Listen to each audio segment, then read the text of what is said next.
It was one of those days that fall in early fall, warm but not too warm, bright but at the same time not jarring to the eye. There was a freshness in the air, cobwebs and leaves flying, so it should have felt like fall. Alas, something elusive just didn't fit the usual pattern. Nothing else felt like it did in the current times. The fucking COVID was still roaming the streets and I was packing for a walk. I had my mask and some hand sanitizer with me. A man can't be too careful going outside.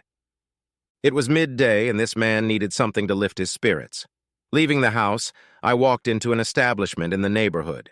Inside, vaguely familiar faces propped their backs against the walls, and we nodded to each other.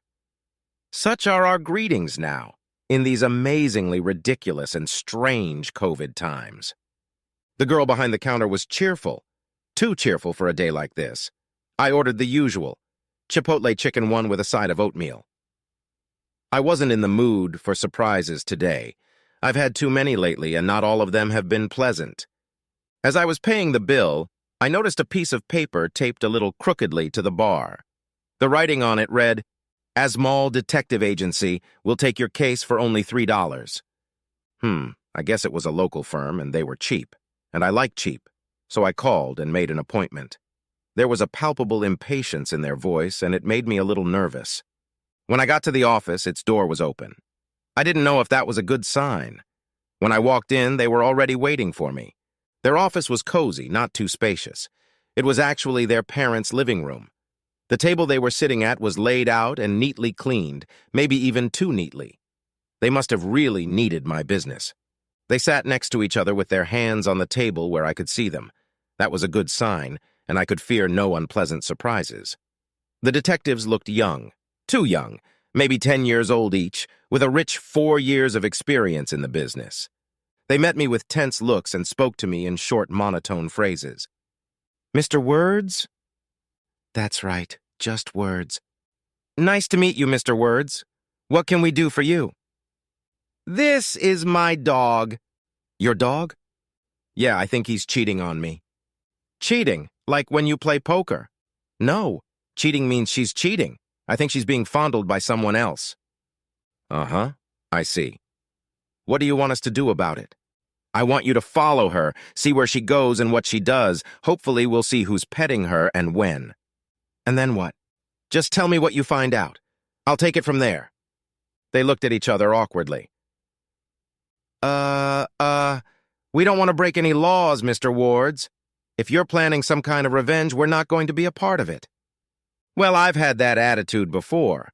I'd pay them handsomely for information, but they'd wash their hands of it if things went wrong.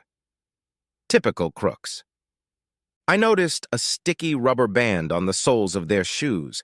It looked like double bubble 2 gum, and their dangling feet didn't reach the ground. Bad taste. But I liked it for some reason.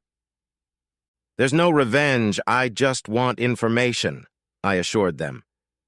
They exchanged meaningful looks of understanding. I guess they thought I was a good person to do business with. "Do you have a recent picture of her?" "Even better than a photo. She's waiting outside." "We understand. Could you bring her in here, please?" Without turning around, I called out loudly, "Penny, come here." I heard a tisk, tisk, tisk, tisk, tisk as she hurried into the room. My doll knew how to impress with her appearance. They clearly liked what they saw, and for a moment there was something on their faces that worried me. "What can you do? Penny always has that effect." "She's a real hottie." The detectives at the table looked at each other again and nodded. "Come here, Penny. Come here, girl. Good girl." They began to call her in unison. She walked away from me in a flash without even looking in my direction. No hesitation. My beautiful girl knew what she wanted, and now she wanted them. Penny jogged around the table and, head up, nestled between their chairs as if she belonged there. Maybe she did. Ladies, they're such a fickle lot. And these private investigators call themselves professionals. They're just as spoiled as everyone else before them. The couple started stroking Penny, my Penny, with their 4 hands like they owned her. They giggled like schoolgirls. Well, They probably were schoolgirls.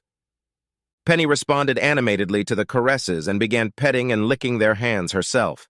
She whimpered merrily and couldn't seem to get enough of the way they were pleasuring her. "What a bitch, huh?" She ducked her face and licked their exposed knees. She was betraying me before my very eyes. A man should never have to look at such things. I knew now that everything I suspected was true. Penny was a born flirt, and she couldn't be trusted. These two men wanted her, and she was ready to get intimate with them. Looks like I got the answer to the questions I came to this agency with. Finally, the detectives pulled themselves together and turned to face me. "We think we have the information you were asking for." What a typical scam. They seduced my sweet Penny in front of me, and they're still going to charge me for information I didn't even know I had. "That'll be $3, Mr. Words," the chewy detective said sternly. "Here's $6. I need to know if she climbs on the furniture when I'm not around."